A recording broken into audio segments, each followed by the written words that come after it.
mental presence. Overwhelms me. I am a brutal presence. I will enforce my will. I am a brutal presence. Domination fulfilled.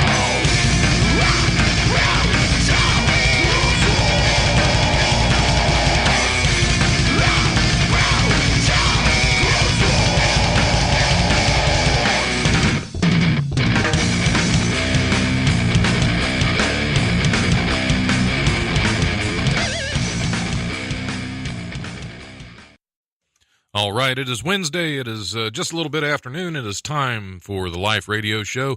I'm your host, Don Smith.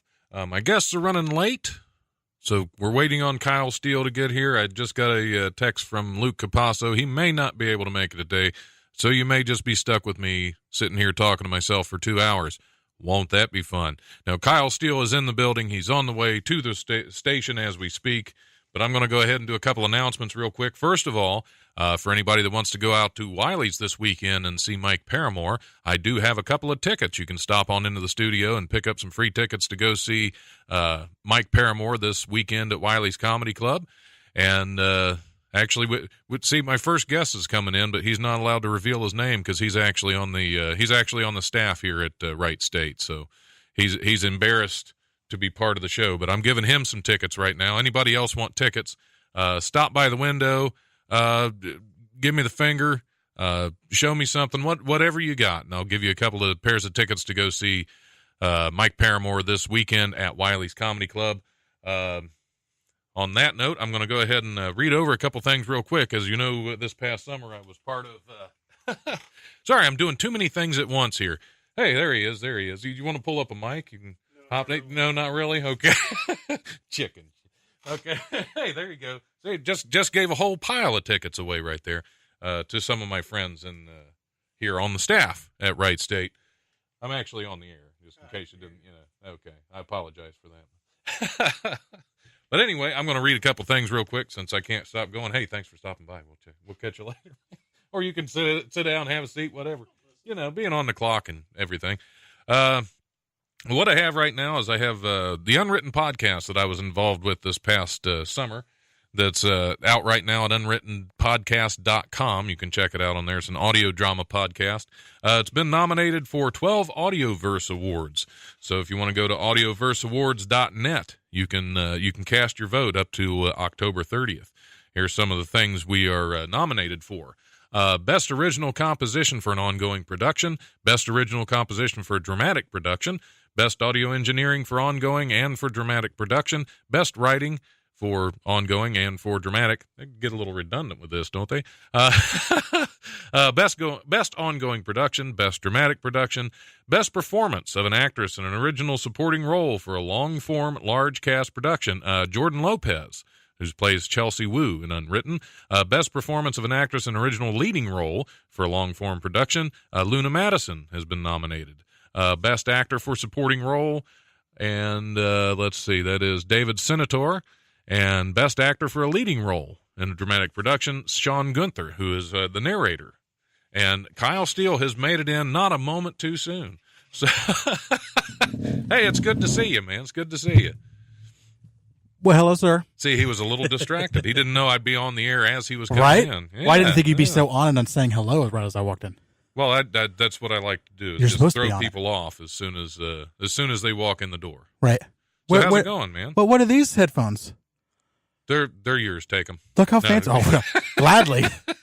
You haven't seen my setup yet. Wait till you see my setup and you'll be like, oh, I shouldn't have told him to take those because his setup's atrocious. He ran off with them. My headphones are terrible.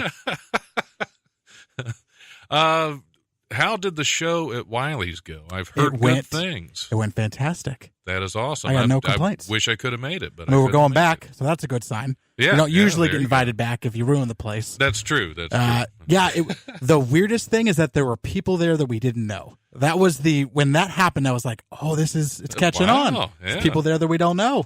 Yeah. I mean, obviously most of the people we knew, but right, right. That's how that's going to work. Well, hopefully the people you didn't know come back and they that's become the people goal. you know. Yeah, that's the goal. And they keep listening. That's my concern is now no one's going to be there. I'm going to go, oh, we lost our friends. and the people before they could become our friends. We ruined the whole thing with one show. Right, that was it. Just one show and we're done. Yep. That happens. Right. Thank you. I keep waiting for this show to be done, but Well, I keep coming back every week. You've done your best. You've been cussing. I know. You've been trying your hardest. They haven't changed the locks. They haven't locked me out of the studio. They keep. I don't know what's wrong with them. I wish you luck. I try and I try and I try. I wish you luck for sure. Well, it's good to have you back in the studio. Thank you, sir. Kyle Steele, you have two podcasts. You have the Nicolas Cage Movie Review Hour, which is fantastic. Thank you very much. Even though it is Nicolas Cage, Yeah. it's still. I've learned so much from doing. We just did our first recap episode. If you haven't got a chance to check that out, check it out. We just basically. So he has so many movies, obviously. Right. One of our kind of end goals here is we want to track all the movies so we can rank them all, from best to worst, to the best of our abilities. That's really because we're going to be the true authority on the subject. We're watching every single movie. You should be. Yeah, we're going to watch every movie. So, our opinion on that matters because we're not just going to be, we're going to be basing it off of something. And so that's our goal here is to rank them all. Well, we got the idea we should split it up. So we ranked our first 25 movies. So we've just done 25 movies. Now we've ranked them. So if you listen to that episode, one, you'll hear voicemails from a bunch of our comedian guests, Joe Young, Dusty Harvey, a lot of these guys who've been on our show. They all left voicemails and stuff, so we play them live on the show. We briefly talk about all the first 25 movies, and then, like I said, we rank them. We also give a bunch of stats. So here's a crazy stat for you. I don't remember the exact number, but we have watched 48 hours worth of Nicolas Cage movies just in the first 25. And then adding all the podcast episodes up, okay, that's another, it was 29 hours, I think. And then we usually have about an hour of prep. So that's another 25 hours. That is a lot. So we have basically spent about 5 days just doing Nicolas Cage stuff. That's it. 5 entire days devoted to Nicolas Cage. Of Nick Cage. Yeah. So we give stats on what was the biggest flop, what was the biggest budget, what was the highest rated, lowest rated of the first 25 movies we did. How many movies is he actually in? I mean, think just about 80. roughly. I think about 80. 80? And that's not counting more than that. Well, there's some stuff I'm not counting. Okay. So there's maybe some bit roles that he was in because obviously Francis Ford Coppola is his uncle. And that's how he got. That's how his last name is Coppola. It's Nicholas Coppola. He changed it to Cage because he didn't want to be associated. Not that he didn't want to be associated. He didn't want to. Yeah, he didn't want to ride off of that success. He wanted to do it on his own. Have you heard of the author Joe Hill? I don't believe I have. Okay, well, there's a reason. It's because he doesn't go by Joe King. Okay. Oh, well, which is his real name. His real name is Joseph King. His father's Stephen King. But he writes horror, so he goes by, his middle name is Hilliard, so he goes by Joe Hill. And he's an extremely talented writer. Did not know But a lot that. of people don't realize that his father is Stephen King. See, I don't understand why you wouldn't try to capitalize on You that. just, I mean, you I want to have guess your if own, you want to, have your own identity. Do it all your own. He got discovered, Joe Hill did, he got discovered with Heart-Shaped Box. And nobody knew who he was. I'm a big reader. Nobody had. Don't just watch Nicolas Cage movies. I do other things. It's not so just shockingly, Nick Cage, you can actually read. Shockingly, I can That's actually awesome. read. Although, to be fair, the more Nicolas Cage movies I watch, my IQ is most certainly shrinking. Well, I you got feel to it. read twice as much I can just feel it. just to counter that. I have to start I can no longer read because I love just those dime paperback noirs. I love them, old noir. I love it. 50s, 40s, and 50s noir. And I also love those straight to paperback kind of throwaway horror novels. Love those. But I'm going to have to start reading Hemingway and McCarthy to try to just counterbalance what Nicolas Cage is doing to me. Anthony Doerr's a good one. I read. Ooh, okay, yeah, sure. I read what was the one I read of his? See, I can't even remember. I'm familiar with the It's name. been- I'm familiar with the name. He's really good. And another one of my favorites that I've been reading a lot of lately, and now I can't think of his name either. Wow. They must, See, I'm lying. they must have really been super can't important. Read either. I can't read either. You certainly can't remember. Well, I can. My favorite horror writer is a guy named, there's two of them. One's still living, one's not. The guy who's still living, his name is Brian Keene. He almost wasn't still living. He had a heart attack a couple years ago, but he wound up. I think he died. I think he legally kind of had passed away at one point, but they brought him back, so he's still writing, and he's an incredible writer. Brian Keene, not King, but Keene, Keene. And then a guy who died, I want to say in the early 90s, his name was Michael McDowell.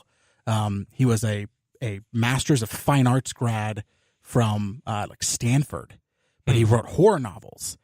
So imagine a horror novel that appears to be written by kind of a Victorian author. It's just beautiful writing.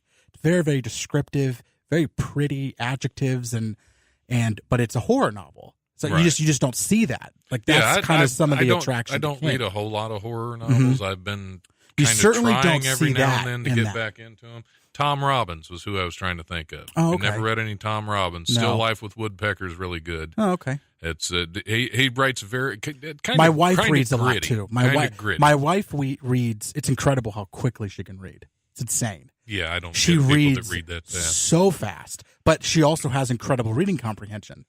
Because actually, the way that it works technically is the faster you read, the better your comprehension should be. So it's not, and the two things are correlated, but not because if you can read faster, you should be smarter. It's that if you spend too much time reading, it's because you're thinking about other stuff. So if you're able to read quickly, it's because you're focusing on the book. So your reading comprehension is actually going to be a lot higher.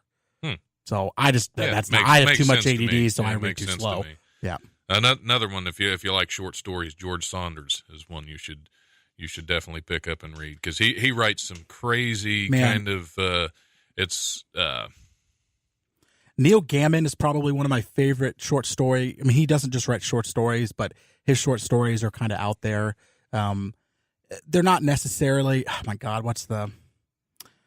there's the horror writer from back in the 1800s that everyone wants to hate now, H.P. Lovecraft, that everyone kind of hates now because he was a complete racist and misogynist, and I mean, he was just imagine that. Back in the 1800s, it's one of those weird things where it's like, well, this is like a big deal right now, like in kind of the author circles.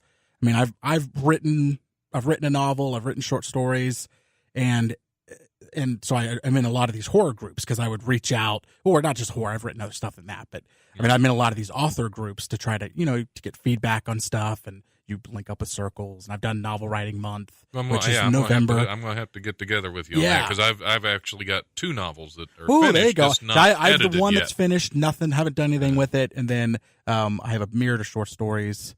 And again, I don't really. I've had a couple of short stories published. I've had a short play that I wrote published. Oh, very cool. That's been about it for a while. So.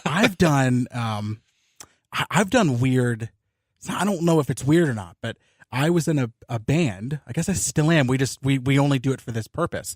But I had 5 short stories that we turned into songs. So it's kind of cool. Like basically, my friend Kevin is a lyricist. He read the stories and then turned them into songs. So we have them recorded, and just never really done anything with it. And I've wanted to do that for a novel. Basically so you have soundtracks with movies. Do a long concept album kind of. Exactly. Because you have soundtracks from movies, right? And you have original scores that are created from movies. Well, I like the idea of creating a score for a book. That's a kind of a cool concept, because a lot of books right now are digital anyway. So you just release everything digitally, right? You kind of aim at that. So that's an idea that I have. So it's like an audio book with, Yep. Yeah, that makes sense. Kind of cool, right? Interesting I'll concept. never do it, Don, but it's a good idea. It's an interesting concept. Yeah. Well, but apparently you don't have the good equipment to do that. So. No, just the headphones. Everything else is all fine. You need, my headphones suck. All right. Well, I'd offer them to you, but they have the station logo on. Oh, They'd probably be upset. They won't care. Yeah, they probably wouldn't even notice. I don't even know if anybody uses them. I sure as hell don't. Right. I had never seen these before. But how did we get on Book Talk? I don't know. But no, George Saunders, you should definitely check out. It's kind of trying to think of the term. It's like I'm lost. It has been. Do you want me to host? Because I got this. I'm feeling fresh. Take it away. I'm feeling fresh. It is the last week and a half has been absolutely insane, and I can't talk about any of it. I know, which is even worse. But yeah, it's just that there's so much going on right now. I just want to beat my head into a wall. I know tiny fragments. Fragments of it, so I can imagine. That there's a lot of stress, and then when you can't talk about it, it's even worse. Yeah, absolutely. Because I mean, it's like then you're just internalizing. Other than with my therapist, I can't talk about it. Anyway, how the hell are you? I mean, I'm not dealing with what you're dealing with, so I at least got that. No, I'm good. I like these because usually when we come in here, first of all, it's the first time it's just you and me. Yeah, so that's kind of cool. So hopefully we can dim the lights. We can dim the. Yeah, I brought my own candles. Yeah, I saw those headphones. The BYOC. Make you earn this. There you go. Yeah, let's not do that. No. Talk about getting kicked off the radio. Yeah, I think that would be it, right? That would be the. Well, especially if we left the mics on. If we left the mics on, and we do have a big window behind us. Yeah, and sometimes I know because you can hear. So what we're saying right now, they can hear in the hallway. Yeah. With a 10-second delay. There's a little bit of a delay. Yeah, so you can almost say something crazy and then kind of look back to see if anyone notices. But it's funny. The bad thing is I've noticed about 90% of the people walking by that window have their headphones on. They're staring at their phone. They are completely oblivious to any of the noise going on around them. They're living their own life. You know what I mean? Exactly. They don't care about us. Yeah. I've always thought that was an interesting thing because I think a lot of people, and this isn't what you were just doing, obviously, but a lot of us, when we see people who are like staring at their phones, we immediately look at that and we judge that as, they're not living, right? Like that's not living. They're just staring at a phone. But in reality, if you look, often there's a smile, right? Maybe there's a frown, maybe there's a grimace, maybe there's whatever, but true emotion is happening to that person. There's something going on. They're making a connection, right? And so what it is they're just not living the way that either you're used to or the way that you're accustomed to or the way that you think people should. But at the end of the day, they are most certainly living. So it is kind of this interesting idea where a lot of times I think we judge people who are doing that because you hear a lot of things like telling kids to go outside, right? Like when I was a kid, I played with sticks. Literally, I did, right? Like I'm younger than you, but still, like I grew up in that era where we basically had Super Nintendo. I mean, that was really that was when I was a kid. We had Atari.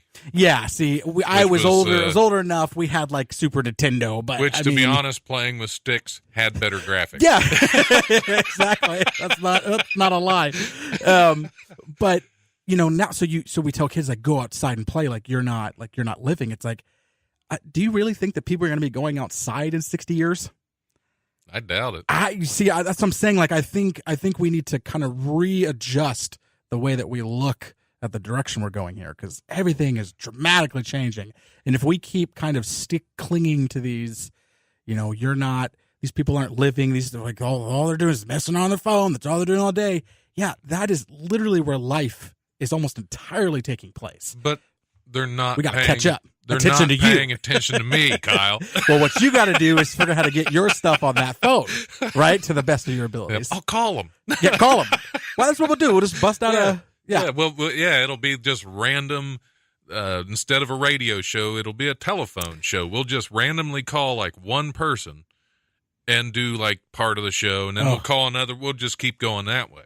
I'm terrified of my phone too because I have so many.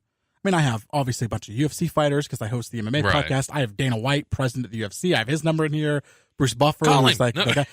I'm so terrified that one day I'm going to send something or I don't know. I send weird pictures to my friends all the time. You've met Tim. Right. We are constantly sending weird pics. I should show you. I can't. I can see that. He got you the facts, what was the cat facts, sloth facts, and sloth cat facts. Yeah. I can't describe this to our listeners, but I'm going to show you if I could find where he had it. I'll have to find it in a second. But You're a writer. You should be able to describe it. Oh no, I can't. Oh, okay. He called me I can't say it online. I can't say it on your show, but a something weasel. Okay, you already know what I'm referring to. Yeah, I got you. He then took that thing pickle weasel and then turned it into a weasel. And sent that picture to me. So what I did is I set that as his. Every time he calls me, that now shows up on my phone. That's funny. So again, what if I would have sent that to Bruce Buffer? I don't know how it would happen, but like that terrifies me. I have a weird, so I'm like really cautious with my phone now. I'm always afraid I'm gonna like text something really weird, or like what if I call, like if I'm looking for Brooks, I have a buddy Brooks. What if I call Brooks and I accidentally call Bruce, and Bruce answers, and I'm like, oh, my bad. Yeah, well, that's weird to just hang up. That's one of the things I don't like about Facebook Messenger on my phone, because I'll be scrolling a long message, and it's something really serious and really upsetting to the person that sent it to me, and if I hit it just the wrong way, it'll get like an emoji up there. So it's like I either love it or I send them a laughing face. Like, oh, no. No, that's not what... I wasn't trying to do that. No, that wasn't it. So, yeah, I don't really care for that. They need like an undo button. Right. Right? Right. I do all give the time. you a second option, like, do you really want to do this? When you select it, they just send right away. They don't even pop up in your... You need like an undo button. Yeah. Give me an undo button. I think just life in general needs an undo button. Yeah, exactly. We all had it. If I had Facebook an undo controls button, life too, right? So call them. Call if Facebook, I had an undo button, the stress of the past couple weeks would not be here. I would undo in a heartbeat. Like I said, I have a very baseline knowledge of what's going on. So would you undo? Yes. Okay. Yep. Yes, I would. Yep. I'm going to take a break so I don't have to talk for the next couple of minutes. Unless I run into somebody in the hallway that wants tickets to Wiley's. Here's some little Potter's. I'm done. Here's some Potter's Field. We'll be back. Maybe.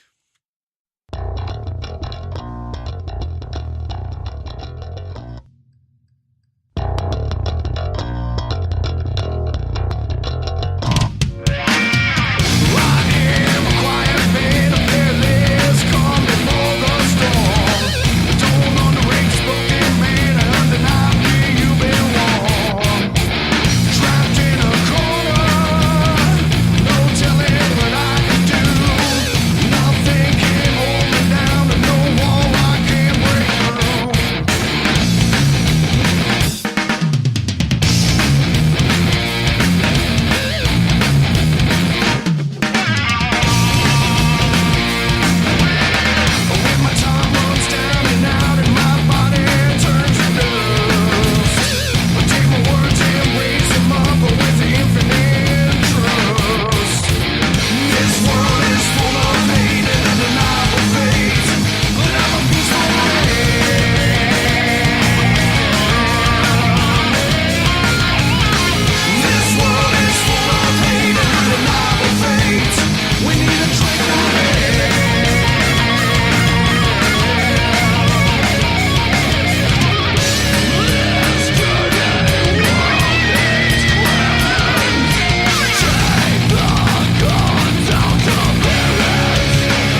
Are you into making music, videos, or podcasts? Are you a local comedic talent in need of some much-needed publicity? Are you a behind-the-scenes professional interested in audio-video production, graphic design, and public relations? Eventide Entertainment is actively seeking talents, clients, and professionals to help our business grow into something truly special. And we want you to be one of those.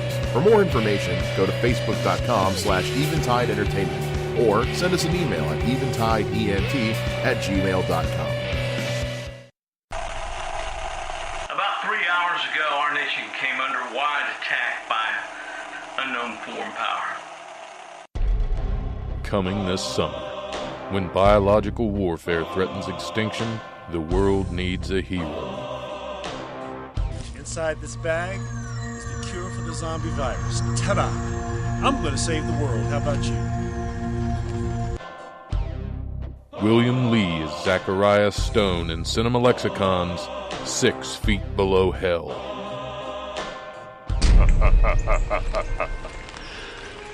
Your kind is doomed, human. That is one ugly mother.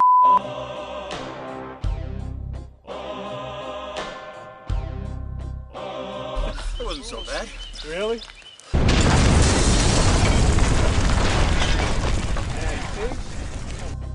Starring William Lee, William Regglesworth, Banza Townsend, and Aaron Perez. 6 Feet Below Hell. Available in Redbox this summer.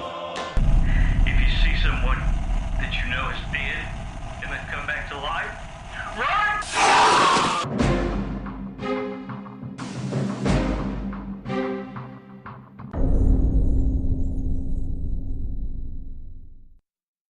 It's too late. You're not getting the headphones.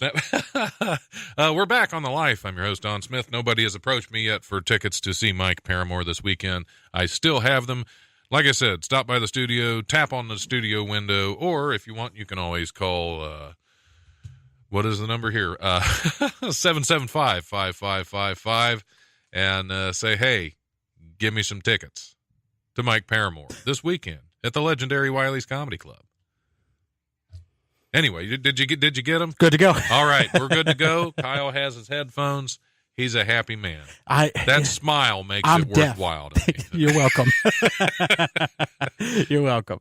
It's because I can't hear.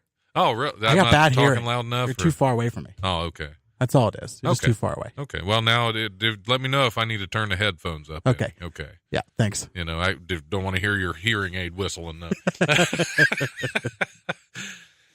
Oh. So what's going on in the world of the MMA? Because you also have a podcast. What's funny is that is, if you know me, and you also have a Nick Cage podcast. I mean, really, like the podcast I've been doing I still haven't been doing it for that long, but it's nationally. I mean, I'm, one of the top MMA podcasts in the country. Really? Yeah. I mean, wow. It's an odd little. I mean, it just doesn't have the local following. There's really not a big demacing down here. I mean, I do a show with a guy locally. His name is Fred Kirby. He is absolutely. I take the approach to MMA that I take to Nick Cage. It's the same approach. I still kind of take a comedic approach to it if I can. I'm not real serious with it. If you're listening to this and you don't like MMA, then obviously you're not going to like the show. But I mean, even if you have a very basic of boxing or anything like that, I think you'd enjoy it. I mean, I really try not to be too serious, and which is good. And the guy that I do the show with, his name is Fred Kirby. He's incredible, man. He has incredible knowledge. If I had his voice, I'd be done. I mean, that's it. That's all I need. Because I really don't have that good of a voice for radio. The problem is I have a face for radio. So I ain't going anywhere on TV. So if I want to do anything, radio is about it. And well, there you go. My voice is just good enough to pass. There've been some people on TV that should have stuck with radio, I'm sure. I just think now it's too much. I mean, you ever seen Ron Perlman? That's a true. fellow with a face for radio, but does fantastic in movies. I mean, it works though, because in movies he plays, like in Season of the Witch, starring Nicolas Cage. Oh, well, there you go. He plays kind of an odd little character. Is that one you've done yet, or are you doing that? I just know that one. I think one for the Halloween season. We did The Wicker Man. The Wicker Man, okay. And then we'll probably do Season the Witch. We're going to do Vampire's Kiss live at Wiley's next Thursday? Next Thursday, yeah. That's we probably should start promoting it. Yeah, you probably. Well, you're on the radio. We should probably. Hey, what's up, guys? Hey. I have a platform. Know if you knew that. Whoa, I have a platform. Yeah, it's a good place to promote. You guys should come out to Wiley's next Thursday. Yeah, doors open at 7 for the Nick Cage podcast. Wear a costume if you'd like. Yeah, because it's going to be on the 26th, and it's an audio podcast, so nobody will see it. Nobody will see it, but we will talk about it. Go naked if you want, I guess. That's what you want to do. Listen, I don't know what the code is. I don't know, but I don't care, personally. As long as they're inside, Let's get naked. Yeah. Let's get weird with it. It's a whole different podcast. Let's get weird with it. Yeah, it doesn't bother me none. Yeah, well, I never wear pants when I'm doing the radio show. I see that, and I've told you several times to keep them off. You're welcome. But and you've listened so far, so thank you. Yeah, well, I don't want to disappoint my my guests or my fans. That's why we dim the lights. Yeah, well, it's a little warm in here. I'm hoping that people right now are imagining you sitting, and they think I'm really far away from you because I mentioned that I'm really far away from you. I'm really actually not that far from you. Right. I'm just deaf. I'm sure they're imagining it. Yeah, so imagine because they don't lights really know are what I dimmed. look like. They just hear this golden voice. Yes, Kyle. you do have a good voice for it. You got a good voice for it. They hear that, and they're picturing just a gorgeous, gorgeous man. Yeah, and they would be so pleased if they saw me in person. See, that okay, they were right. Here's what you do. Here's what you do well, and this is the thing that I don't really do well with my voice. You can hear when someone's fat. You can hear it in their voice. So you can hear in my voice that I'm fat. I don't know what it is. I don't know why you can tell when people are fat. But even when people are fatter, you listen to them, and if they lose weight, their voice sounds a little different. I don't know if it's just like there's less neck. That could less be. neck to travel through or something. I don't really know. But you can hear when someone's fat. I have a really hard time covering that up. See, I don't so much have the fat voice. No, you don't. You have a fat voice, laugh. PHAT. You definitely got a fat voice in that sense. But I have a chubby laugh because you can tell when I laugh. It's like, fat guy. You're like, he's struggling to breathe. See what I mean? That's the fat guy laugh, right? That's the fat guy laugh right there. And that wasn't even fake. That wasn't a forced fat guy laugh. That was the true. That is thing. That is my lungs. Yes. Don't have they don't work the way that yours do. There's not as much room to expand. There's too much pressure.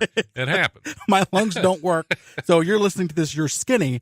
The reason why I laugh that way, I just want to explain to you and Don laughs that way too, is we've made choices in our lives that has caused our lungs to not work quite as well. Yes, it's the diaphragm. You can hold your breath longer, probably, for sure. Yeah. When you laugh, that diaphragm's just going up and down, and with us, it's kind of slamming back and forth because it takes a whole lot to get it up there, and then it just slams back down. Yeah. So it's like that's why Santa laughs the way he there does. It is. It's only his is a little. He's got that full circle. Yeah, full but circle. It's the same diaphragm. He's also action. and I know I'm on a radio show, so I don't know what our audience is, but he's also not real.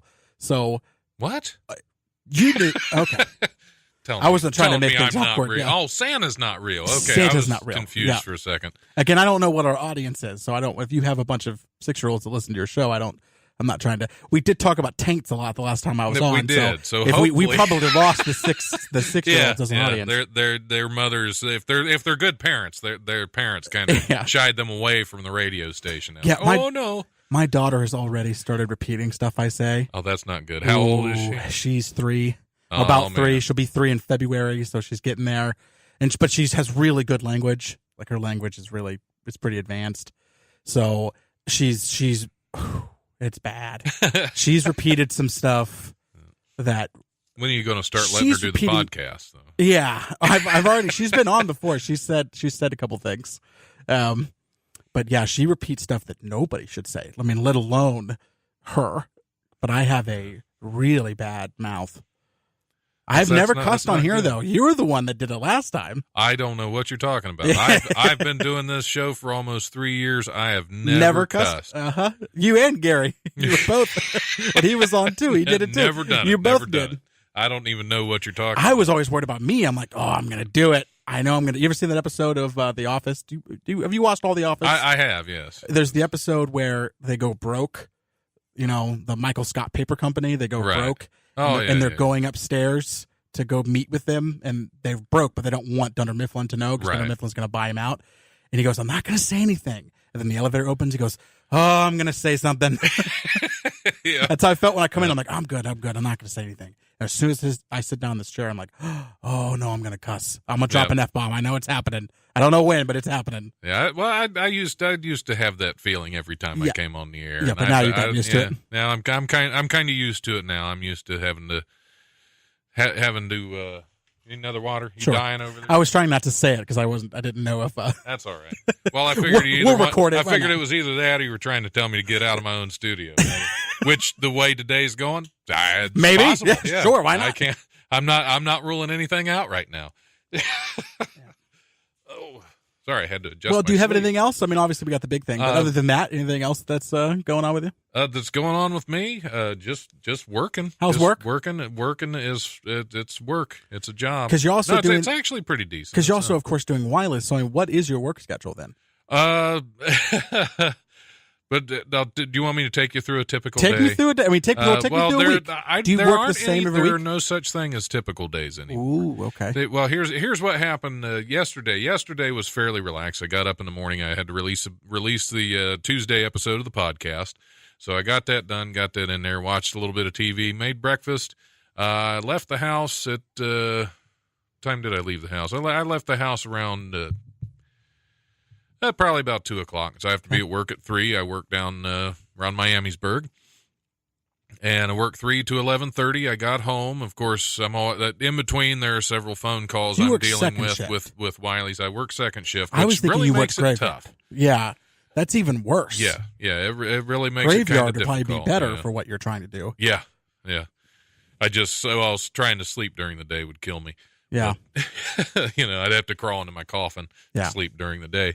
But no, it's got out at 11:30, and of course there was a lot of things that needed to be done for Wiley's that I hadn't had a chance to do yet. Because of course there hadn't really been a lot of promotional stuff done for the show this weekend. So when I got home around midnight, 12:15, something like that, I immediately started working on a promotional video for Mike Paramore, and that was something I had not done.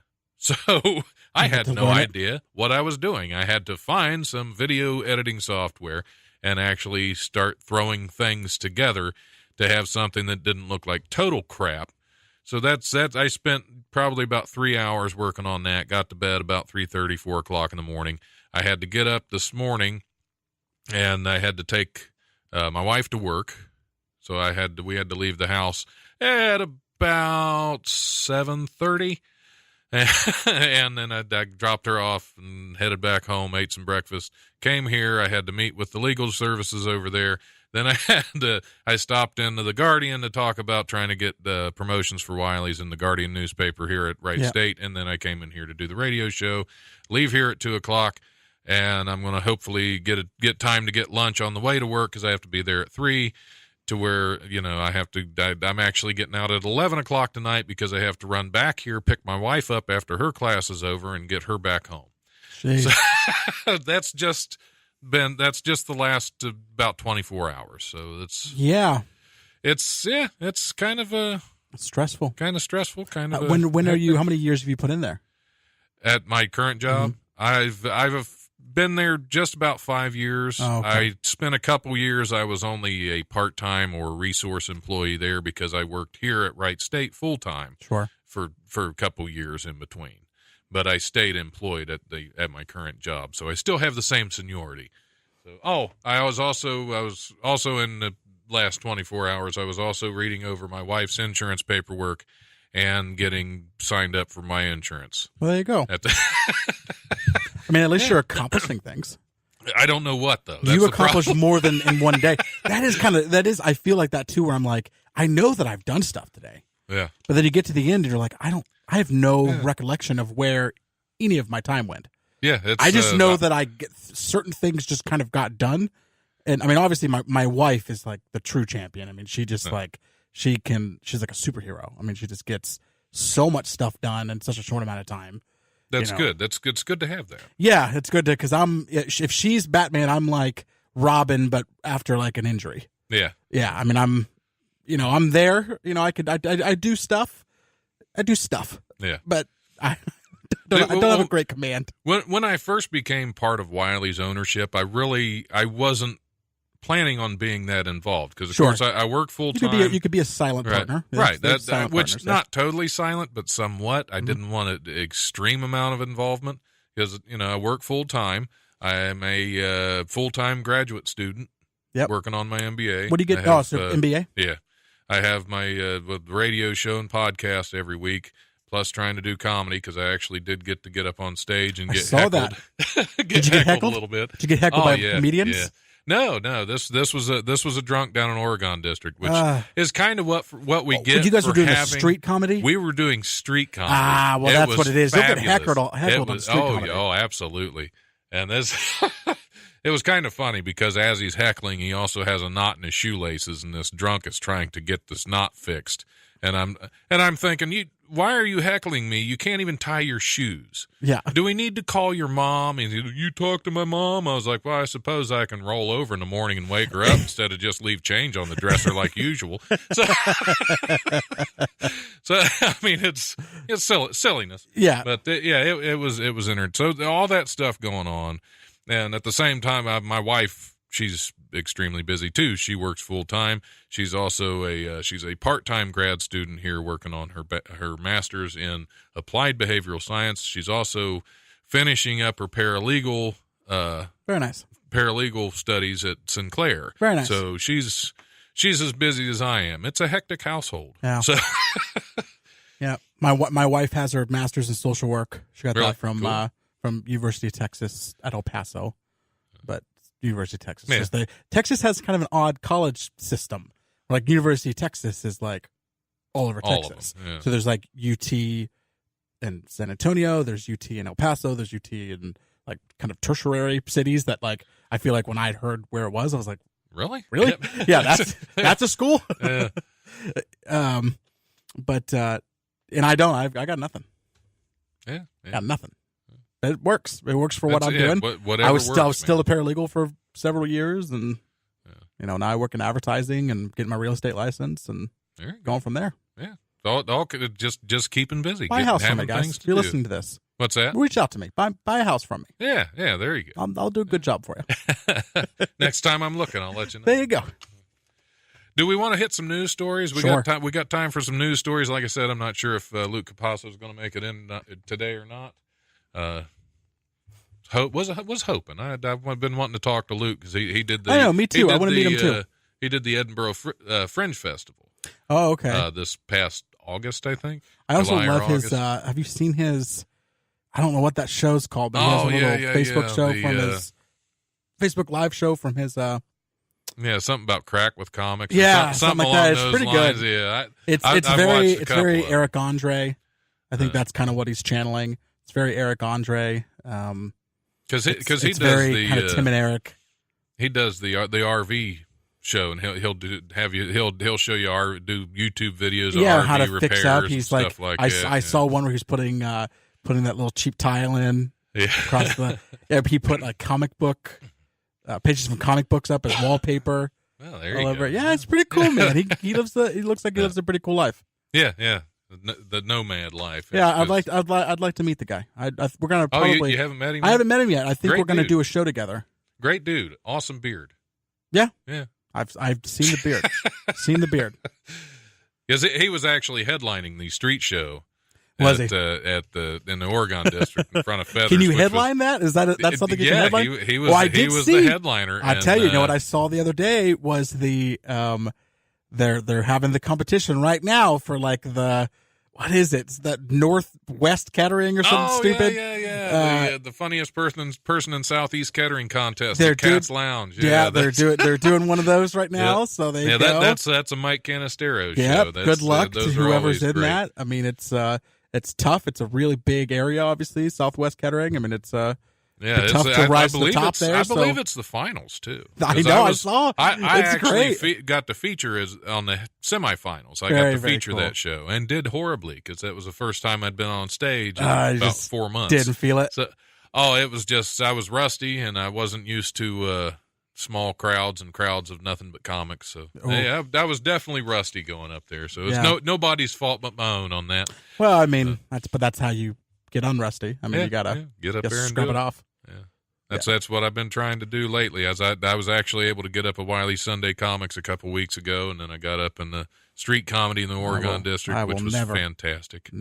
Never going to do it? Never going to do it. Oh, it's so much fun. Never going to do it. And so terrible. I felt pretty uncomfortable starting off for the podcast. Really? Doing live in front of an You audience? can hear it. I mean, you can hear it. So I'm uncomfortable for sure. Yeah. I mean, it's not that bad, but you can hear it. You can hear that I'm not super comfortable. Yeah. But as it goes along, you're fine. Yeah, it takes a while. When I went on stage at Wiley's a couple Sundays ago, I mean, as soon I was really nervous getting ready to go up because I always get the adrenaline before I go up there anyway. Uh-huh. But usually once I hit the stage and start doing okay, it's all right. I did all brand new. Ooh, well, that's even tougher then. And I love doing that because a lot of times really all brand new stuff, I'm more attached to it. And I think I deliver it better. Because once I get kind of bored with a set, because I usually I won't do the same set more than 4 or 5 times before I change a bunch of stuff. Well, and if it starts getting stale, right? If you're already rusty, now add a stale set into rust. I mean, now you're adding insult to injury there. So I could understand that. My problem was I kept wanting to do, and I think Tim more so. I think Tim was much more uncomfortable than even I was, and I wasn't really that uncomfortable. Tim, I don't know if it took him a while to kind of find his footing. And I'm not blaming. It's perfectly fine. I have no problem with it. Well, yeah, but if you're not used to doing I could tell from listening to it. I could tell from when I was there that he was having a lot more trouble kind of finding his footing. Right. Joe obviously was really, really comfortable. Justine was just incredible. Yeah. From moment one, she was the person who sits next to me when we're watching a movie. It was just incredible. Right, because you're just like, I've never seen her in that light before. So it was, because for those of you who don't know, I do the Nicolas Cage show with my wife. So it was just incredible to see her do that and go like she was just so natural with it. There was no feeling out period. She should try some stand-up. It was great. She should do some stand-up. I think she might be listening right now. So do some stand-up, Justine. Yeah. My problem was if you want to do some stand-up, a great place to start is at Wiley's on Sunday. You can email WileySundayComics@gmail.com. There it is, and get a hold of Karen, and she'll She'll hook you up with some stage time. Yep. That's just for Justine and anybody else. And that's the thing is and I will say, I mean, I'm not going to do it. I'm already doing the podcast. We're going to probably do a live show every single month. That's all the fill I need. I don't need to try to do anything else. It's one thing to do a live show like we're doing a live show now. I used to get really nervous going on here live. But yeah, if you're in front of an audience doing a live show, that's a whole different I just got animal. A text from Justine. I will not be doing stand-up. Oh, come on now. All right. I just looked at my phone. I got a text. I will not be doing stand-up. But I and Tim was having this problem a lot to finish that story, which was wanting to kind of involve the crowd too much because you're uncomfortable. So you're wanting to kind of play into the crowd a little bit, get them excited. Right. It's going to make you feel more comfortable. The problem was I was wanting to do it too much. And I think Tim was wanting to do it too much too. So I was trying to figure out a balance of like working in crowd, but also we're there to do something. We're there to record our podcast and do a normal show. And that's part of the allure, right? You're not catering it to that, right? You're just recording in front of an audience basically. But you got to cater a little bit. Did you get a lot of our audience participation? You know what? At the very, very end of the podcast, and this is up on the iTunes feed. So if you guys go to iTunes, I should have listened. Look up the Nicolas Cage. Oh no, you're good. Look up the Nicolas Cage Movie Review Hour. You can listen to this episode. It's up. It was gone in 60 seconds. It was episode number 24, I think. So you should be able to go up and listen to it. So at the very end, we did a Q&A, and it went fantastic. So we play this game. You know the game. If you could replace Nicolas Cage with anybody, who would it be? So we basically said, all right, if anyone has questions, line up. And when I asked that question, I wish I could describe to you the fear I had in my body before I asked this question. Because I went, if anyone has any questions, line up, and nobody stands up, I'm going to go, all right, well, see you guys. I mean, it would have been so painfully awkward. So I really kind of went on a limb to be like, all right, let's just ask. I'll just ask, like, and if no one does it, I had a good feeling. I'm not kidding you. Over half the people stood up and got in line. And it was incredible. That's awesome. It was such an incredible feeling watching that. So I said, all right, guys, before you can ask your question, you have to say who you'd replace Nicolas Cage with. And we had people doing impressions. It was incredible. It was so incredible. So now we're doing Vampire's Kiss. Gone in 60 Seconds. There's crazy elements to it, but it's not a crazy movie. Vampire's Kiss is one of the craziest movies that you're ever going to see. If you have never seen Vampire's Kiss, I don't think I have. It is one of the most insane what is happening movies that you're ever going to see. There are a couple scenes from that movie that are just infamous for Nick Cage's overacting. He recites the entire alphabet in this crazy, aggressive. He has this weird accent the whole time. He's pretending to be a vampire. It's just so. If you thought that show, people were kind of getting into it and getting crazy with it, imagine this movie where it's actually a really crazy movie and like there really is a lot of stuff to talk about. So this show I think is going to go 2 times better. So I'm really excited. And that's next Thursday. This is next Thursday. So please, guys, 26th, doors open at 7. Wear a costume. Joe Young is going to be doing an opening set, and then our special guest is going to be Dusty Harvey, who's going to be actually recording with us. So cool, guys, come out. I mean, it was a blast last time, and like I said, we weren't even doing that crazy of a movie. Gone in 60 Seconds is not that crazy of a movie. Vampire's Kiss is just insane. So come on, I'll have to check that one out. Even though you know my feelings on Nick Cage, I'll still have to check it. If it's that crazy, I'll take your Vampire's word. Kiss? I'll check it out. Yeah, trust me, go check it out. Trust me. All right, I'm going to play a little more Potter's Field. Like I keep saying, got a couple tickets to see Mike Paramore at Wiley's this weekend. Come by the studio, tap on the window, or you can call 775-5555, and I'll give you some tickets. All right, here's a little more Potter's. This is not Potter's Field. My bad. This is actually Mr. Wiggly's exploration launch. Just because I want to be silly. This is Pluto is a dwarf planet.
Wednesdays on Eventide, Robert Yetter and Mike Shea sit down and throw albums at each other, talking about them, picking them apart, ripping them a new one.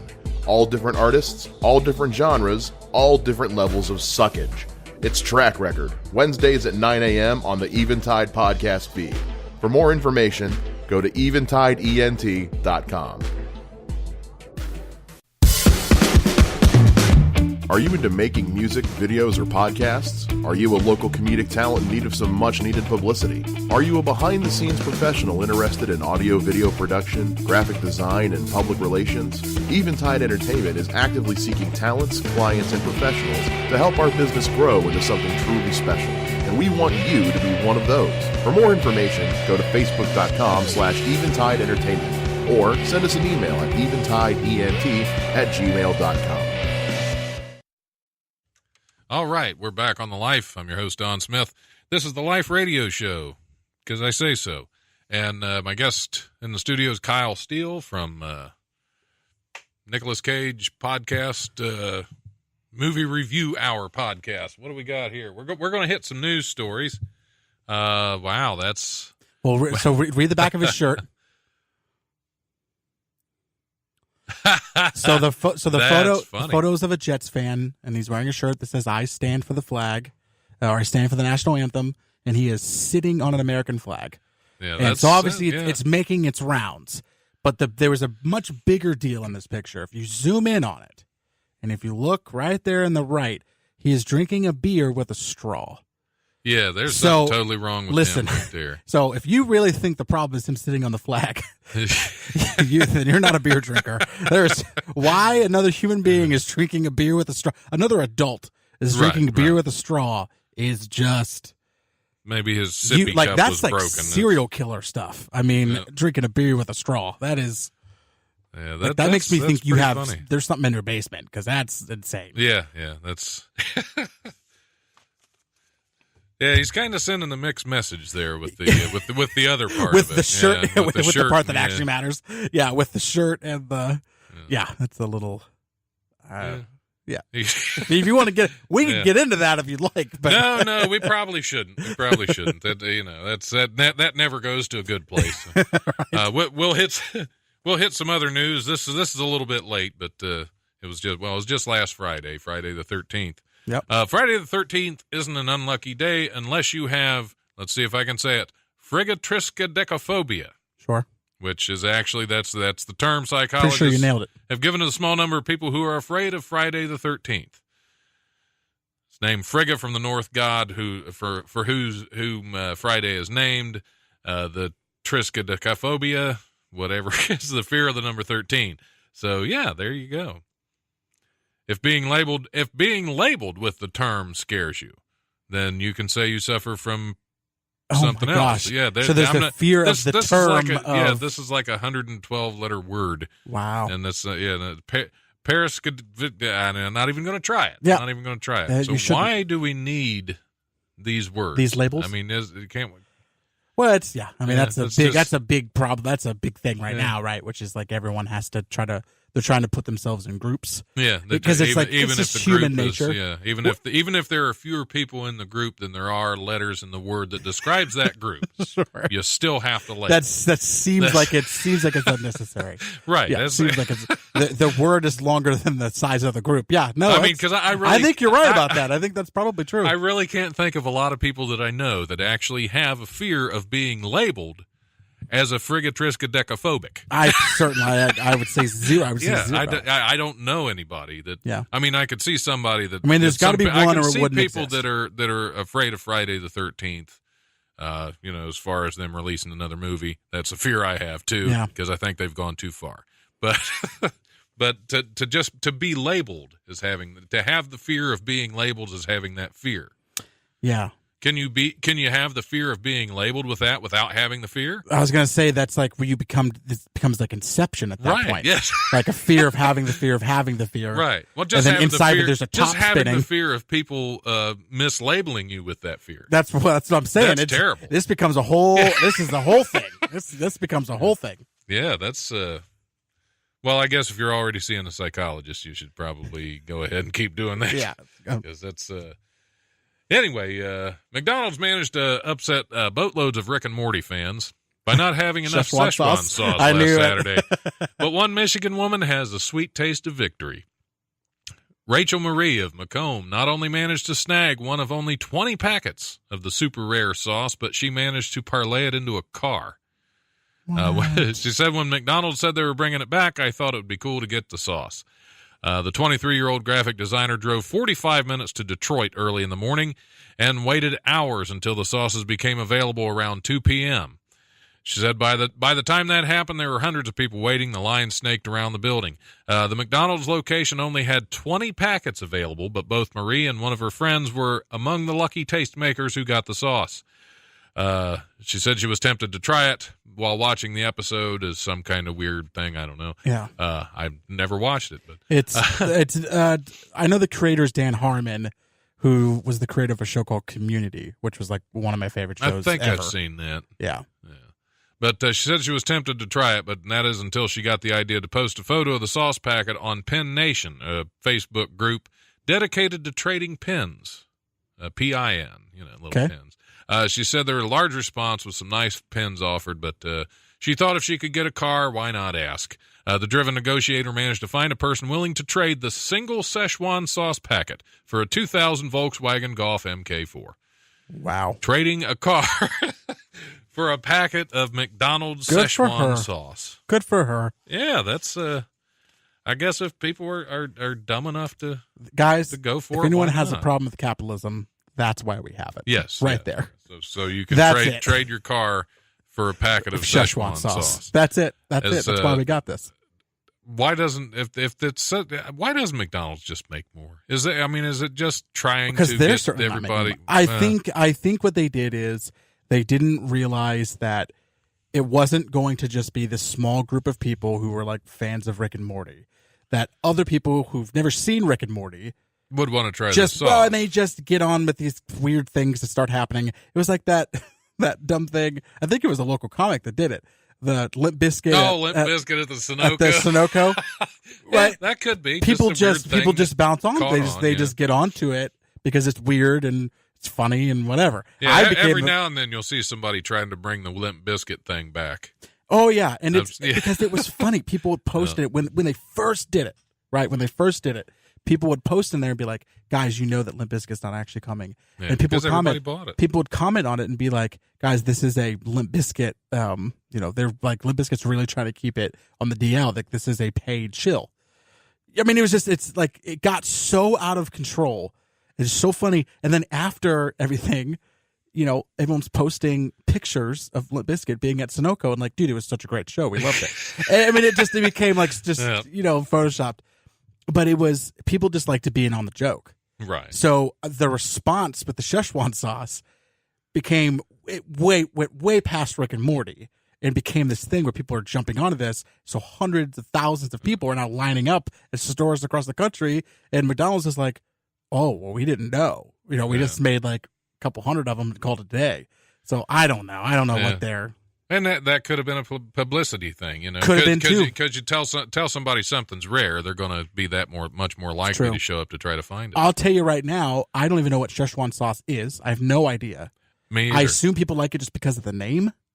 Szechuan? Yeah. I don't know. I have you no can idea. say it drunk. What even is it? Know. Is it like an Asian? Is it like a soy? I believe so. Yeah. Something. I'm sure that's where they based it. That's what they based it on. But it's probably nothing. You probably ask somebody from you probably ask an Asian person. They have no idea what the hell it is. Yeah. Yeah. Yeah. I don't know. I don't know what it is. I had never heard of it until this whole thing happened. So again, it's all publicity. Yeah. That's all there you go. That's McDonald's. McDonald's is definitely into the publicity. They're good at it. Yeah, they are. That's which is good because they're not good at making food. So at least you got to be good at promoting it. Maybe that's what's so special about the sauce is it actually makes McDonald's taste like food. Yeah, well, it's this, and it's also I heard Gary. I talked about this the other day actually for some reason, but it's this idea that so take Uber for instance. I mean, do you think Uber was the first thing that existed that people would use an app to call for? Independent contractor taxis? No, it wasn't even close to being the first. Yeah, it's all about how you promote. It's all about execution. Uber was the first person or was the first company to execute that idea properly, right? So Same thing with McDonald's. McDonald's isn't very good.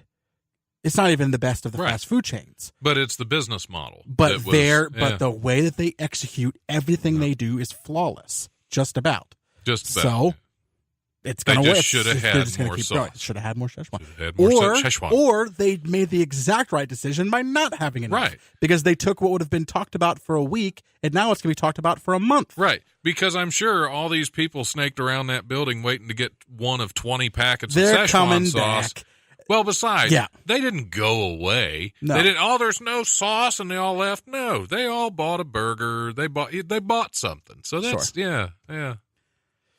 That's what I need to do. Is I need to tell people that they're not allowed to listen to my show, or we can only have 2 listeners at a time. You and me both. And then everybody's going to line up to do it. Yeah, I'll start telling people that we can only have 2 listeners at a time, so that way those 2 listeners that we have at any given point, right. we'll be excited. They're like, hey, we're the only ones. There it is. It's okay. You already are. Yeah. You're already the only 2 people listening. So, an elephant washed out to sea on Tuesday has been rescued by the Sri Lankan Navy, which I did not know Sri Lanka had a navy. Did you know that? Sure. Yeah. Lieutenant Commander Chimanda Walakulugi. Okay. I got to get this right. Yeah. Said that I was going to correct you, but I was embarrassed for you. Yeah. So I just didn't correct you. I apologize to Mr. Walakulugi. He said that the Navy embarked on the rescue mission when people spotted the animal struggling to stay afloat several miles from the island's northeast coast. Navy personnel told The Guardian that the elephant was caught in the current off the coast near the town of Kokalai. Sure. I think that one's right. Sure. And dragged into the ocean where it was spotted during a routine patrol. The rescue team approached the distressed elephant, tied ropes to it, and gently guided it to shallow waters. They then handed the elephant over to wildlife officials. So it was caught and then imprisoned. That poor elephant. It was just going for a swim. Right. Avinash Krishnan, a research officer with the conversation group Aroka. It's all kinds of. Why do I pick stories with names? I don't know. Anyway, told The Guardian that you also do a lot of animal stories. I do. Finding an elephant in the ocean is not as odd as it seems. They're very good swimmers. Swimming about 9 miles from the shore is not unusual for an elephant. I never would have thought. Yeah. I wonder how they are as surfers. I wonder if they can, if they go that far out, they might as well, do something with it. Yeah. Do some surfing. Oh, well, that went nowhere. Okay. Wasn't really sure where to take it. Yeah. Well, it's an elephant at sea. That happens. There you go. Well, it's just news stories. You don't have to have a take on it one way or another, I guess. Even as states continue to push for recreational marijuana use, now that's something we got to use for. There we go. 2016 saw a shocking increase in drug arrests, with marijuana arrests at the forefront. How bad is it? By the time I finish reading this, someone will likely be in handcuffs for weed-related charges. Just hope it ain't me. Yeah. New data released by the FBI's Uniform Crime Report on Monday gives a breakdown of an estimated number of total arrests in 2016.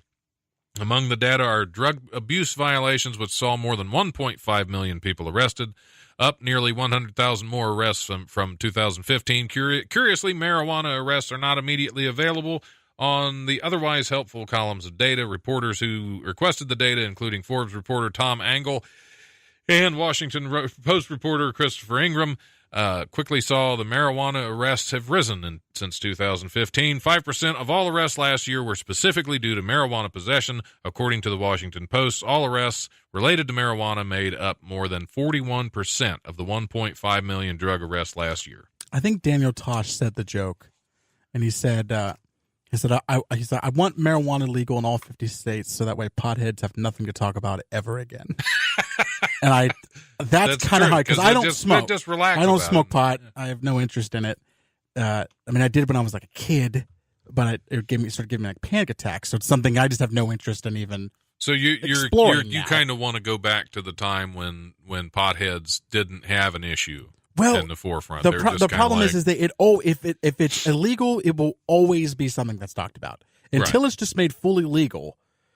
It's just we're just keep wasting time talking about this. Yeah.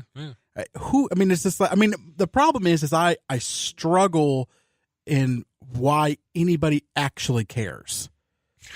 That's where why does anyone, not the people, I'm saying against it, the people who are against its legalization, why do you really legitimately care? Because I can't think of an argument. Because they were told because it's a gateway. Well, I'm trying to be realistic. What realistically? What's the real conservative They were told argument? It was a gateway. Sure, they were told that a long time ago, and they just continue to believe. Well, and the problem is it's not a gateway as much as it's the same person that would have a propensity to gravitate towards marijuana. It's the same person who would gravitate toward heroin potentially, right? And not necessarily. No. What I'm saying is that if you gravitate towards something like heroin, okay, it's not. Yeah. You'll find your way you'll there. Probably without smoke the weed. pot too. You'll probably smoke pot too, right? And maybe that is quote where you will start, but it's starting there didn't lead you to heroin. Right. You were always going to do heroin. Right. Yeah, you were predestined. You were already doing that thing. That thing wasn't user. changing. You might have smoked pot first, but that's not what led you to that thing. So I think that's where we have this issue with gateway drugs, because it's like right. Because so far as I'm concerned, one thing that is probably common with all heroin users and all heavy drug users is at some point they wore diapers. Maybe that's the gateway. Yeah. Well, and it's this idea of diaper rash is the. Well, it's this idea of like most car accidents are you've left your house at some point that day. Yeah. So the gateway to a car accident is leaving your house. Most car accidents occur outside of the home. It's not a gate. It's not a gateway. If you ask Cal Westry, he keeps track of the ones that don't. Yeah, sure. But it's not a gateway as much as it's, again, if you have a propensity to do any drug, you're probably also smoking pot. It's right because it's of all the drugs, it's kind of the one that's the least. You can just kind of do it whenever, and it's not really, if you're shooting up or if you're snorting or whatever, like you have to kind of pick times and places for that kind of thing. If you're still like in the public light, right? Pot, you could smoke in your car on the way to somewhere and spray yourself with Axe and call it a day. You could still function, right? So I think it's just a lot more people use it because of that, and I think it has positive effects for people, for sure. Especially people who are sick. It helps with calming stomachs down and I never could function that well with it.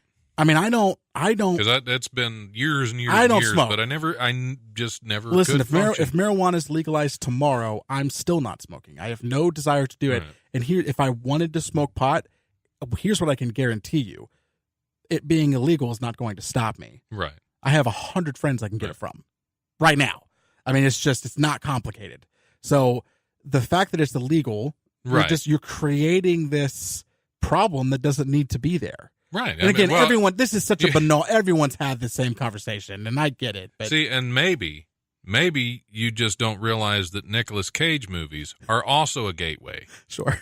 So who knows? You might be strung out. I will say one of the last times that I was high, because this was, it's been, like I said, it's been a long time. It's been probably, I don't know. I'm not going to date it, but it's been a long time. Like weeks. it's been a day or two. So it's been a really long time. But yeah, probably one of the last times I had smoked pot. I had watched The Wizard of Oz with Dark Side of the Moon. Oh, okay. And I don't know if you've heard of this. Yes, I have. So I've never tried it. I don't know if it was just the psychotropic effect because pot is a psychotropic. I'm pretty sure it's a mild hallucinogen. Right. Now listen, that doesn't mean when you smoke pot you're seeing stuff, but it is by definition, I think, a psychotropic, just a very, very baseline. But anyway, so it's crazy. Like I'm not gonna lie. I need to do it now, as like an adult, because I was not an adult when I did this. I need to do it as an adult and watch it completely sober. See, completely sober. Completely sober. I thought you said you need to do it. No, I need to do it as... You just said you had no desire. No, but now I need to watch this completely sober, because my recollection of that is that it was amazing. Crazy. It was like, there's the part at one of the end of the songs where the planes are flying back and forth and Dorothy's eyes are following the planes, and like there's a heartbeat sounding and it matches up with a Tin Man pounding on his chest. It's just crazy. right when the song Money starts is right when the door opens, when it lands in Oz. It's just crazy. It's crazy stuff that, like, I don't know why this stuff is matching up. So I need to watch it as an adult, so that way I can see, like, sober, because I don't do any drugs. As a sober adult, so as a sober adult, I need to watch that movie again and watch those two things synced up. So, Don, you're welcome to come over and enjoy. We're going to have to. We're going to try that. We'll see. Well, it's been a while for me. Yeah. See, because I hadn't done it no in a drug long time. Use. No, again, to be clear, partake in watching the movie, not partake in drug use. There was a video on YouTube. Somebody posted it. This was like years ago. Well, not that long, but I hadn't done it in years, and I smoked a little one night, long time back, and there was this video that somebody put up of Bob Ross, where they did like a mosaic where it was the actual video, but the mosaic was with all bugs. So he just had all, it was all Bob Ross doing the joy of painting, but you couldn't understand what he was saying. It was all distorted, and it was just all these bugs moving around that did a mosaic of him. And you talk about something you should not watch. You hadn't smoked in a long time. And that was... Man, I was like, I'm done with this, man. I can't do it. God. But I watched the whole video. It was, sure. It was about 15 minutes long. Sure, I watched every bit of it. I watched a claymation video that. Then I realized that my wife's asleep in the other room, and I'm just giggling at this thing like an idiot. And I'm thinking, yep, that's why I don't do this. Yeah. Yep. So yeah, it's not a gateway to me. It's like, I'm done. Yeah. Anyway, back to news. Now that the confessions of a pothead, former, recovered. Here we go. I don't remember a lot of these news stories. A New Mexico man is accused of stripping naked and speeding off in a police cruiser.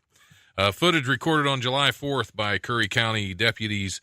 Body camera shows the deputy attempting to reason with the suspect, later identified as Jesus Durango, 37 years old. The deputy tries to convince Durango to sit on the grass on the side of the road of State Road 245. Instead, the suspect does his best to flag down a passing vehicle. Moments later, Durango is off and running. The deputy shouts, "Hey, get out of there!" as the naked man climbs into the police cruiser and speeds away. The deputy reports, "He's stolen my unit. He's taken off eastbound in my unit." In my unit. The naked man has stolen my unit. That must be why I put that story on. Because of that line, the naked man stole my unit. Yeah, that is exactly why. That is exactly why you put that story in there. If I had a nickel for every time a naked man ran off with my unit. Tainton. Tainton. On that note, I think it's time for a little more Potter's Field, a little more music, and take another break. I got to run down the hall again. Sure. It's a hall kind of day. Yep. All right. And like I keep saying, anybody listening that wants to go see Mike Paramore this weekend, hit me up. You got a half hour left to get free tickets. All right. We'll be back here shortly.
Are you into making music, videos, or podcasts? Are you a local comedic talent in need of some much-needed publicity? Are you a behind-the-scenes professional interested in audio, video production, graphic design, and public relations? Eventide Entertainment is actively seeking talents, clients, and professionals to help our business grow into something truly special. And we want you to be one of those. For more information, go to facebook.com/Eventide Entertainment or send us an email at eventideent@gmail.com. All right, we're back on the air. This is the Life Radio Show with your host, Don Smith. Good timing, Kyle. Just came in. What up? Perfect timing. Now, we did have a call to get some tickets, but they're going to have to call back because I was stepped out. Yeah. So if you're listening, call back. Say hi. Get some tickets. But say, can they can patch through to here? Oh, yeah. Oh, very cool. Yeah, I'm going to put them on the air. Do you...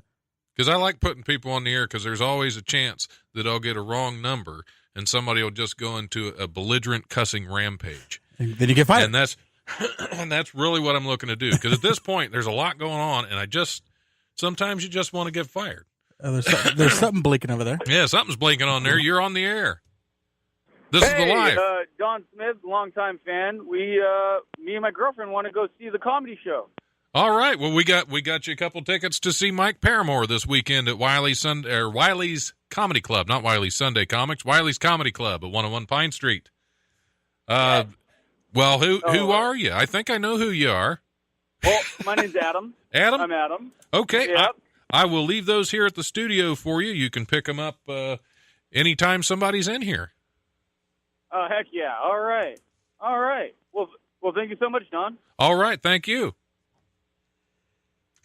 All right, giving away tickets to I like that. That's such a cool little system. Yeah. Patch the call through and isn't it fun? Don't you wish you had this? I do. Podcast? I wish I had this set up. Yeah, it's kind of nice. Oh, and these mic stands are just like. No, I do have one of the mic stands like this. Oh, at the I house have a for boom my stand. recording. Well, listen, I have a boom stand. I don't have this. I mean, this is you don't like, have the little arm. This is like and all the springs. No, and I have. all the fancy... No, I got this. Okay. This is just like industrial. Oh yeah, it's industrial strength. I need industrial strength. Yeah. But I think mine's pretty much the same. It's pretty close to these. So. Yeah, mine are pretty cheap. I went pretty cheap with it. Yeah. Well, sometimes you got. I put together my own studio. Yeah, I put together my own studio. Because that's what I need to do. Because I have some voiceover work coming up before too long, and I need to get everything set up in some kind of a semi-soundproof kind of way. But just a lot of work, and I got a lot of work going on. Yeah, and I have a good setup.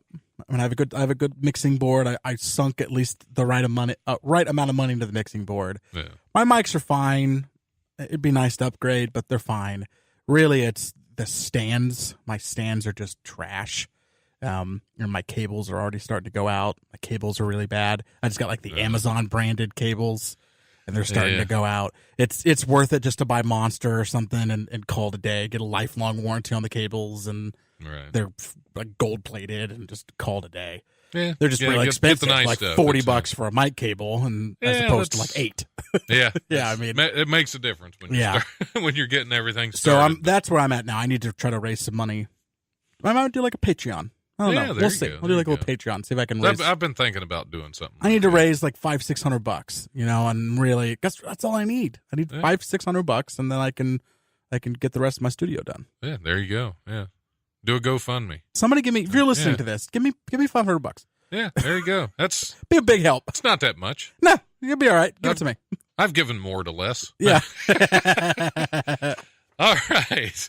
We'll get back to some news stories. You got more? We got pages, listen, man. Got news for days. News for days. Absolutely. An Arizona man claims he's finally learned his lesson about messing around with snakes after getting bit. He's finally learned his lesson. After getting bitten for the second time in his life. Victor Pratt, 48. That's stupid. Made it to be 48 years old. That's amazing. Was holding a birthday party for his kid at home in Coolidge, Arizona on September 7th when he picked up a rattlesnake and began playing with it. When the kids saw it, I grabbed it, Pratt said. I showed them how to catch it, and I was playing with it like little kids do, because that's what you want, is your kid to know how to catch and play with a rattlesnake. and to encourage it. Here, grab it by this end. Yeah. Watch out for them teeth, fangs. After posing for several photos, Pratt lost his grip on the snake's head, and the reptile bit him on the neck and face. The snake bite veteran, that's Snake something bite you veteran? don't want to be, is a snake bite veteran. The snake bite veteran had the presence of mind to ask friends to rush him to the hospital. I said, "We got to go now," because I knew what was going to happen, said Pratt. He was intubated and sedated He's a veteran. for 5 days. Had Pratt not gotten to the hospital when he did, he could have been dead within 30 minutes, doctors say. He says, "Ain't gonna play with snakes no more." Oh, my Lord.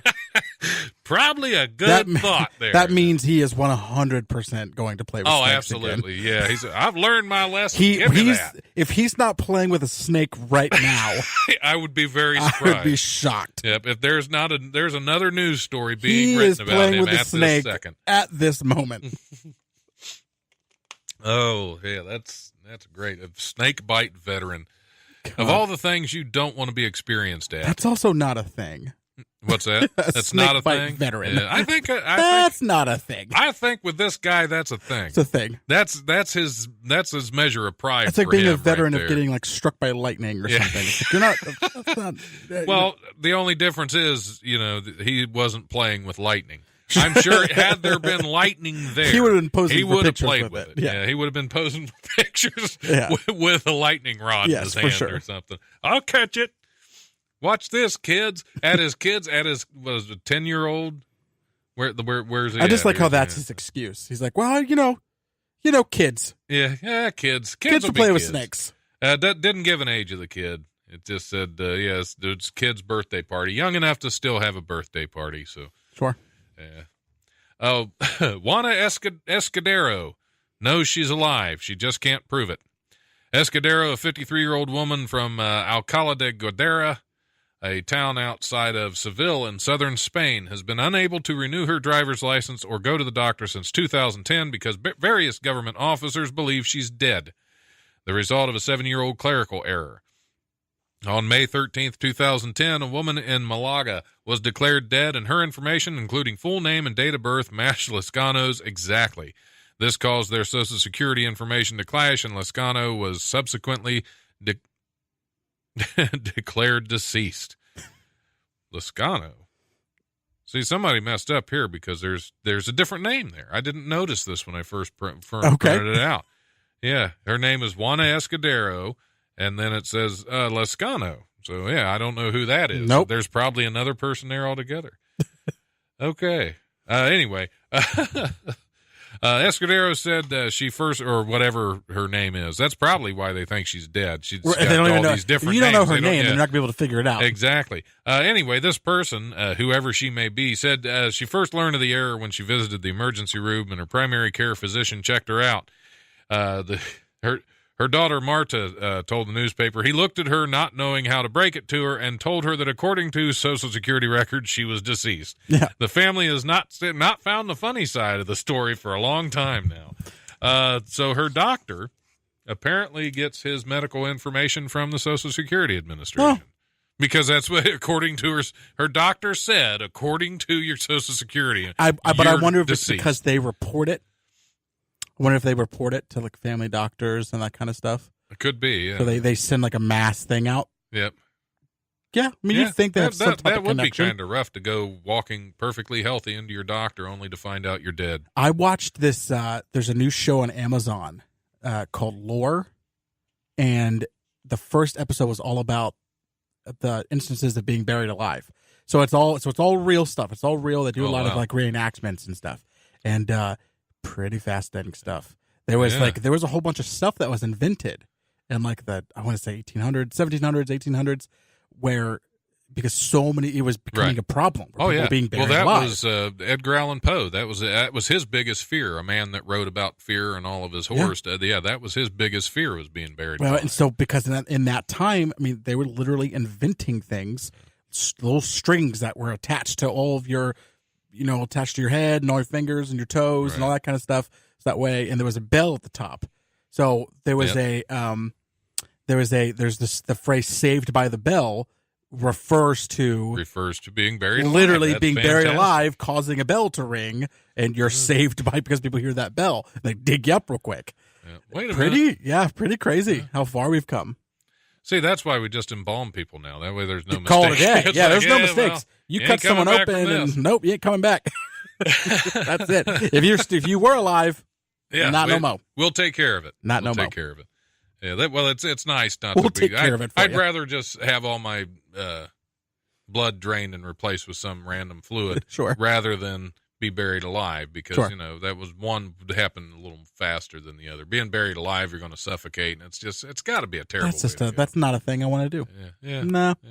I won't say it's my big, but it's a big fear of mine. It's a big fear of mine is just it's not death in general, but it's like if I am gonna die, I would rather die just have a heart attack. Right. It's called death. Right. Let's get it done. Yeah, I mean, let's just do it. I'm not into like the drowning or like something crashing, unless it's like a quick crash. Yeah. So if I'm driving like a semi blindsides me, whatever. I'm not gonna know. I have no idea what just happened. Yeah, exactly. But like the It's just agonizing stuff, that's my fear. I don't want to die like in some type of agonizing way.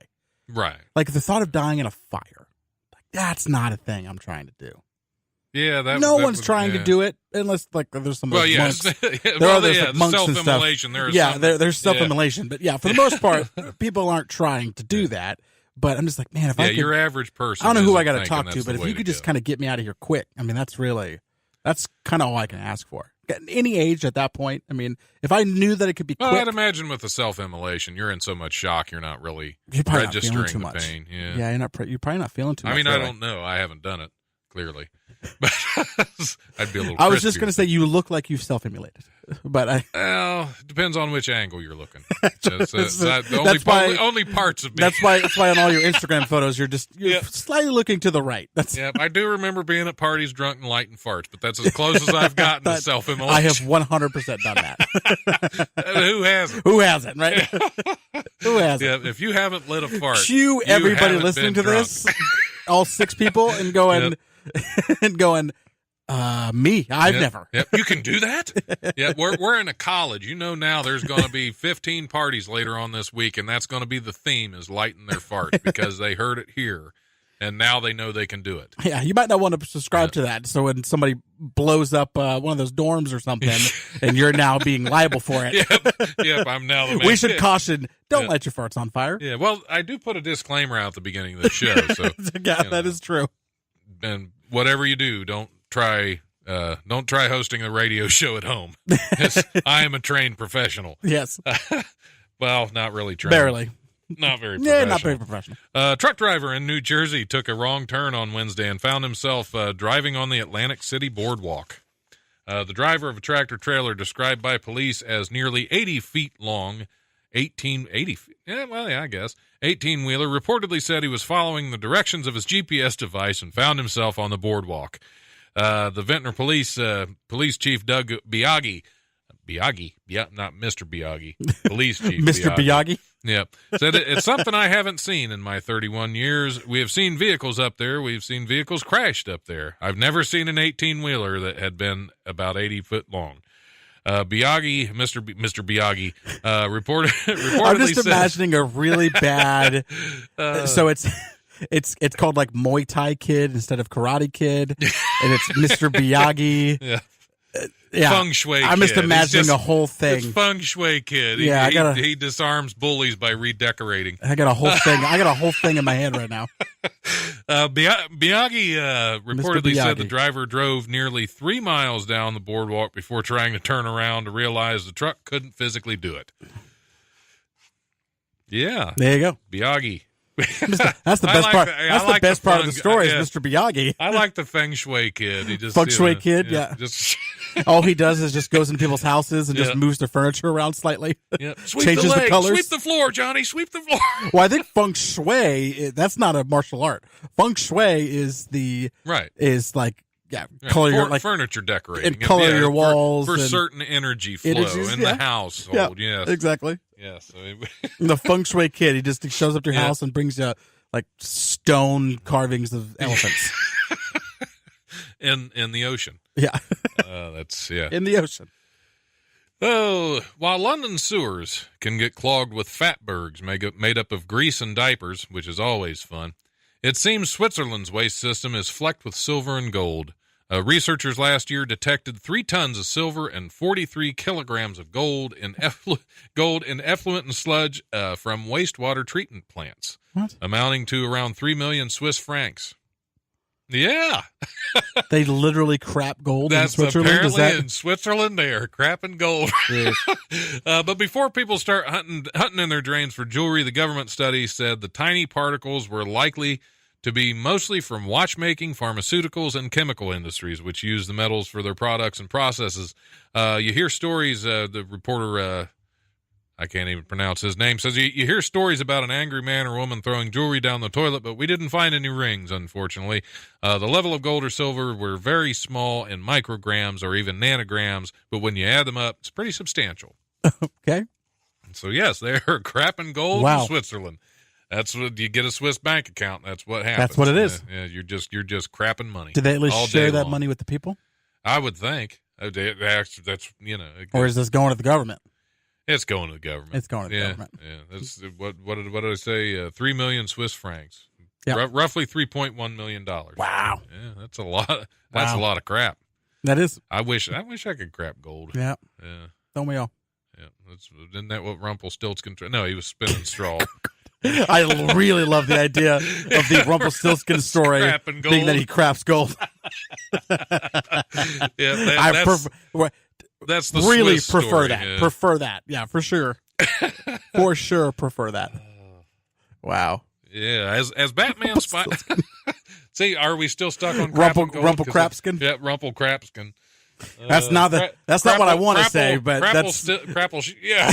Yeah, that's what I want to say is I can't say because we're on the radio. Crapplestiltskin would work. Crapplestiltskin. That's really good. That's really good. Crapplestiltskin. Because it was the daughter. He put the guy put the daughter in the bathroom and told her, "You crap gold." Or you're Crapplestiltskin. You're never getting out. Crapplestiltskin showed up and saved her. But he tricked her because he's tricked. That Crapples, you can't trust. You can't trust anybody. You can't trust anybody that's crapping gold. Nope. They're up to something. Yep, they're going to trick you some way. 100%. Same thing with Switzerland. I don't trust them. The Swiss. I don't trust them. Yep. Oh, as Batman, Spider-Man, and Wonder Woman can attest, being a superhero is hard work. But it isn't all just saving lives and preventing the universe from imminent destruction. Shopping for job supplies also takes a heroic effort. You try to find a decent cape at Staples or Office Depot. There is one place where budding Iron Man interns and aspiring Avengers can get everything from mask to utility belt and even cans containing superpowers like justice, chutzpah, magnificence, immortality, and vengeance. It's called the Brooklyn Superhero Supply Store, and it's the only store we've heard of where you can test your cape with a wind machine before you purchase it. That's fantastic. Mm-hmm. So get out to the Brooklyn Superhero Supply Store. There you go. Wouldn't they just have called that a superstore? Oh, If ever there was something that was supposed to be called a superstore, that's it right there. Missed opportunity. Yeah, because I mean, the Walmart superstore, you can't get that stuff. No. Yeah. It was a missed opportunity. I mean, you're definitely not going to get justice, magnificence, immortality, and vengeance. Well, vengeance maybe at a Walmart. Maybe. Maybe. Yeah. Certainly in the parking lot. Yeah, yeah. Yeah, you get what... Yeah. I had an incident in the Walmart parking lot the other day. I don't know if I'd want my vengeance paid in China, we though. stopped, so we were like really in a hurry. It was my wife and I. We had our kids with us. We were like really just rushing around. We had lost power at our house. Just the whole thing. You know what I mean? We're just going through that process. So we pull into the Walmart parking lot. We go up behind a car. We open the door, and the guy who apparently owned that car thought that we hit his car, and we absolutely did not. And he was a gigantic jerk about it.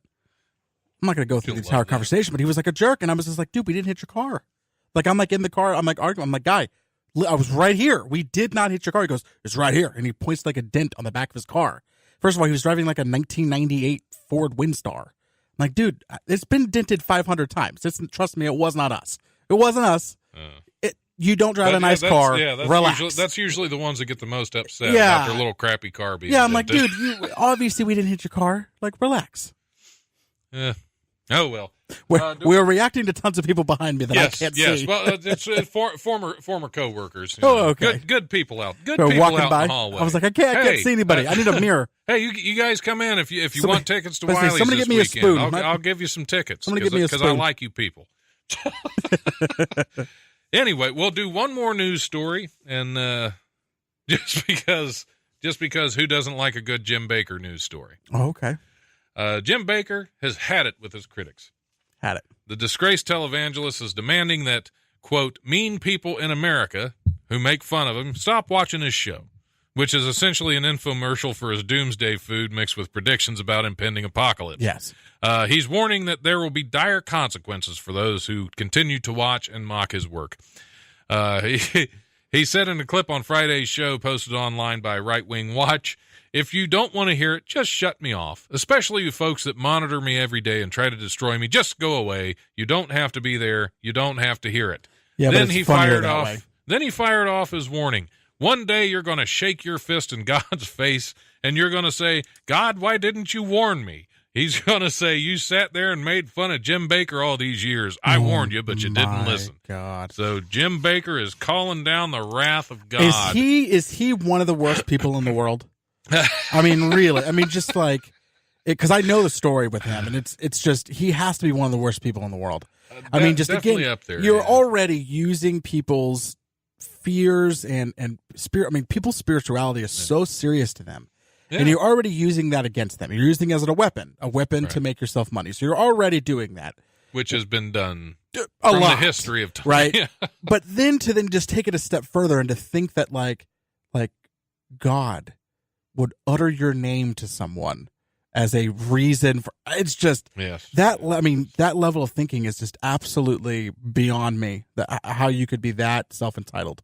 Yeah, Because that is the most that happens self-entitled all- I could yeah. ever even possibly. I mean, that's like superhero levels of self-entitlement.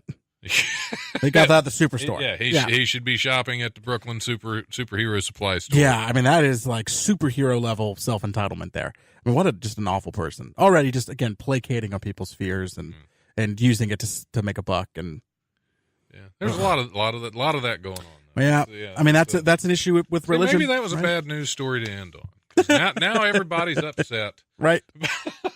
You Talk about the Jets again. And all the Jim Bakker fans listening have turned off my show. Oh, no. And I've lost them now. I have lost that whole demographic. Congratulations. Yeah. Congratulations. I am so thankful. Yeah, if Jim Bakker, if you're a fan of Jim Bakker, you just let's go ahead and turn it off. Just turn that bad boy off. See, I like how he's selling doomsday supplies. God, I mean, that just cracks me up you because couldn't when get there's the more- rapture, isn't most of the good people supposed to go right away? Why would he? Yeah, you couldn't get more stereotypical than a televangelist selling doomsday supplies. Right. They're not just selling doomsday; they're now Right. selling supplies for Right. it. I mean, well, you got to prepare. my lord, like it doesn't Yeah. get any. Like that's incredible. Again, that's like self-effacing, like comic book level villainry. I love it. They'll buy these supplies. Yeah, exactly. They need them. Yeah. I'll make them think they need them. They'll buy them.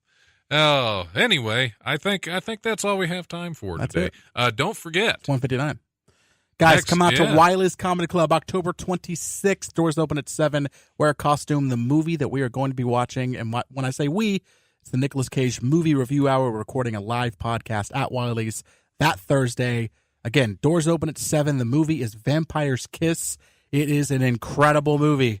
Seriously, watch the movie. Come on out. Wear a costume. Join us. It's going to be a fantastic night. We should be there from about, again, doors open at 7.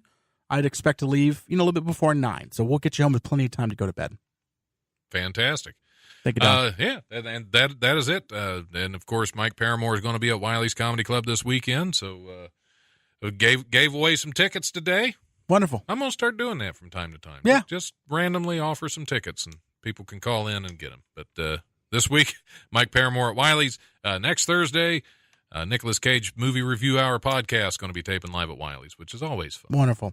And you know what? I could even say, hey, I have at least 2 tickets that I will gladly pay for if someone reaches out to Don and asks him for it. There you so go. I'll get you 2 free tickets also to see my show. Awesome. So there you go. All right. Thanks for listening. It's been another show. So That's a good way to put it. yeah, it's been another show just like this past week has been another week, and that's about the best I can say about it. Fortunately, the show's always better than that. So yeah, it's always fun. All right. Thanks for listening. We will see you guys next week.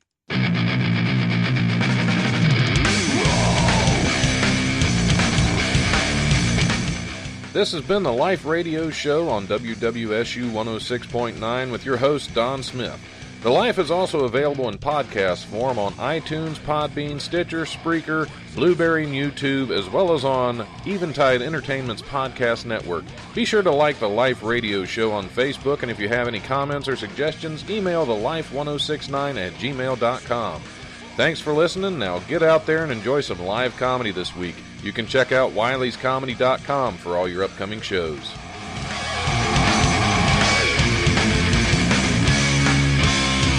The brutal presence overwhelms me.